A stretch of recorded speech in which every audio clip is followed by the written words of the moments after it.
नवी मुंबईतल्या ऐरोलीमध्ये मुख्यमंत्री देवेंद्र फडणवीस सुधीर मुनगंटीवारांच्या हस्ते 4 कोटी वृक्षारोपणाच्या मोहिमेचा शुभारंभ करण्यात आला। आतापर्यंत राज्यभरात 15,17,000 वृक्षांची लागवड करण्यात आल्याची माहिती मिळतेय।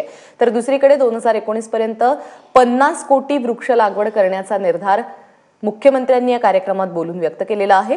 दरम्यान उद्धव ठाकरे यंदा कार्यक्रमाला हजर राहणार नसल्याचं त्यांनी आधीच सांगितलेलं होतं। येत्या 7 दिवसांमध्ये वृक्षारोपण ते करतील अशी माहिती देखील मुनगंटीवारांनी यावेळी दिली।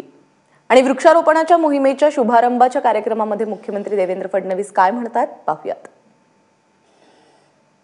नेहमी वन विभागाच्या बद्दल किंवा वृक्षारोपणाबद्दल असं देखील लोक गमतीने बोलतात की हे दरवर्षी त्याच त्या खड्ड्यांमध्ये नव्याने वृक्षारोपण करतात, पण या ठिकाणी मात्र असं झालेलं नाही।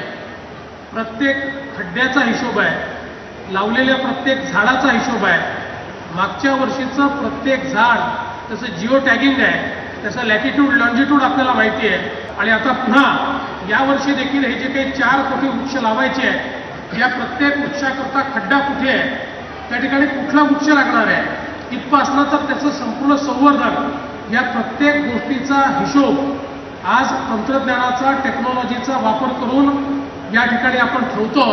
केंद्रीय मंत्री नितीन गडकरी देखील या कार्यक्रमाला उपस्थित होते। त्यांनी वृक्ष लागवडीनंतर काय म्हटलेलं आहे पाहूयात।